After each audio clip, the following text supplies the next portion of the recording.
həyat missiyamı necə tapım, sevdiyim işimi necə tapım, bununla bağlı sistemli analiz texnikasını sizinlə bölüşürəm. Çətini çəkən bunun ən birinci səbəblərdən biri mənə belə yaşamaq səhv edir. Özüm də bunun fərqində olmasam da belə, bəlkə bunu eşitmək mənə absurd gəlsə də belə, məsuliyyət götürmək qorxusu, sərbəst qərar qəbul etmək qorxusu, kiminsə icazəsi olmadan qərarlar qəbul etmək qorxusu, daha çox bu stabillik illüziyasında yaşamağa mənə sərf edir, komfort illüziyası ilə yaşayıram və məhz buna görə mən hələ də istədiyim həyatı yaşamaqda çətinlik çəkirəm və özümü kəşf edə bilmirəm.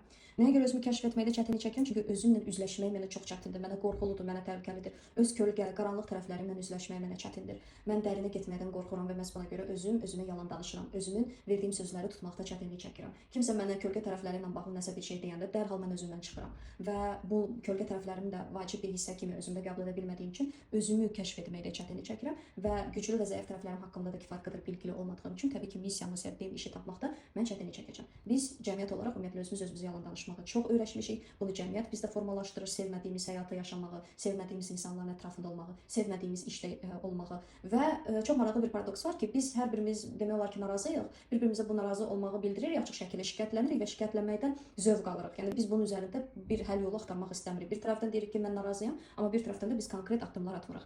Şəxsi sərhədlər məsələsi. Uşaq vaxtından bizə icazə verilmir sərbəst qərarlar qəbul etməyə. Bizim əvəzimizə artıq ixtisas seçimi də edirlər, partnyor seçimi də edirlər və müəyyən bir yaşa çatandan sonra, hətta bəziləri bunun fərqindəliyini qazanandan sonra bunu dəyişdirə bilmirlər. Çünki bu da yenə də stabillik illüziyası ilə bağlıdır, komfort zonada təhlükəsizliklə bağlı olduğu üçün bu şəxsi sərhədlərin pozulması tez-tez baş verir və bunun həll yolları tapılmır, bunun üzərində iş getmir, daxili psixoloji proseslər üzərində iş getmir və şəxsi sərhədlər mövzusu hələ də bizim cəmiyyətdə çox böyük problemlərdən biri olduğu üçün biz hələ də bizim üçün avtoritet hesab olunan fiqurlara qarşı gedə bilmirik. Dərin oturan inanclar. İnsan bir yerdə işləməlidir, oturduğun yerdə, sən komfortdasan, dövlət qurumunda işləyirsənsə bu prestijdir bizim cəmiyyət üçün. Az maaşla qane ol, başqaları bu qədər qazana bilmirlər, bu sənin bəsindir, kifayətdir. Şükür elə ki, sən bu qədər qazanırsan və biz daha böyük bir şeyləri arzulamağa bizə icazə vermirlər bu cəmiyyətdə. Çox limitli düşüncə tərzi ilə biz formalaşırıq və bu inanclar üzərində də iş getməlidir. Daha sonra bizim beynimizdə həddindən artıq çox qarşılıqlar var, seçimlər var. Almaq üçün həmin o seçimlərin hər birinin pluslarını, minuslarını qeyd edirsiniz, sizə nə gətirəcəksiniz, nə itirəcəksiniz. Eyni zamanda sizin üçün ideal iş nədir, ideal həyat nədir, onun kriteriyalarını qeyd edirsiniz və ona uyğun olaraq da seçimlərinin qiymətləndirilməsini aparırsınız. Daha sonra sizdə dəyərlər üzərində iş, hansı ki, onu mən sonra əlavə elədim. Siz birinci bilməlisiniz ki, sizin dəyərləriniz nədir, sizin üçün bu həyatda dəyərli nədir, nə dəyərsizdir və həmin o dəyərlər ətrafında siz həyatınızı qurmağa başlayanda artıq sizin üçün çox şey başlayır dəyişməyə və eyni zamanda sizin dəyərləriniz həyatınız boyunca dəyişə də bilər və siz buna kifayət qədər açıq da ola bilərsiniz. Dünən inandığınız, güvəndiyiniz dəyərlər bugün aktual olmaya da bilər və buna uyğun olaraq da siz özünüzü inkişaf etdirəcəksiniz. Özünüzü də transformasiya edərək də sizin missiyanız da transformasiya ola bilər, sevdiyiniz iş də fərqli ola bilər və buna açıq olmaq lazımdır. Buna açıq olmaq üçün də sınamaq mütləqdir. Biz bir cəmiyyət olaraq yeni bir şeyləri sınamaqdan qorxuruq, yeniliklərdən qorxuruq. Yeniliklər bizdə bərabərdir təhlükəyə. Sınamışam, amma hələ də məndə heç nə alınmır özümü tapmaqla bağlı. Niyə? Çünki siz bəlkə də 10 dənə şey sınamısınız, amma lazımdır sınamaq 100 dənə şeyi. Bu həyatda o qədər imkanlar var, sınamalı olan bir şeylər var. Biz sınamaqdan qorxuruq. Biz artıq hər şeydən əlimizi üzməyə çalışırıq. Niyə? Çünki bu bizə sərf edir ki, özümüz haqqımızda neqativ düşünək.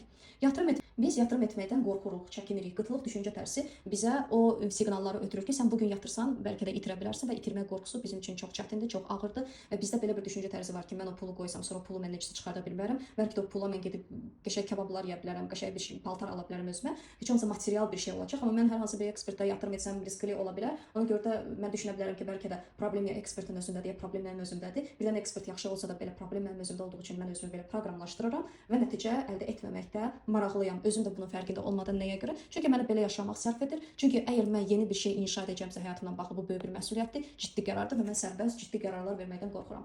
Ekspertlər, videolar mənə kömək edə bilməyib. Niyə? Çünki onlar çox ümumi danışırlar. Hər kəs üçün bu individual olmalıdır. Sizin dəyərləriniz nədir? Sizin hekayələriniz nədir? Baxış tərziniz nədir? Uşaqlıqda siz nəyi sevirdiniz? Uşaqlıqda nəyə maraq göstərdiniz? Hansı sahələrdə siz zövq alaraq işləyirsiniz? Hətta pul qazanmadan da belə məkan və zaman anlayışını itirirsiniz və siz baxırsınız, davamlı şəkildə pulsuz marafonlara qoşulursunuz. YouTube-da videolara baxırsınız. Bəziləri sizə kömək edə bilər, siz sualların cavabını tapa bilərsiniz. Amma əgər onlar sizə kömək edə bilmirsə, demək ki, siz ən vacib şeylərdən hələ işləməmisiniz və bunlar hamısı daxili psixologiya ilə bağlı olan bir işdir. Bütün həyatı boyu gedən bir prosesdir. Yəni elə bir qayda yoxdur ki, siz bir dəfə bir dənə sevdiyiniz işi tapacaqsınız və bütün həyatınız boyunca həmin sevdiyiniz işlə məşğul olacaqsınız. Və məhz buna görə çox vacibdir ki, siz hər zaman dəyərlərinizi sorğulayasınız, hər zaman yenilikləri sınayasınız.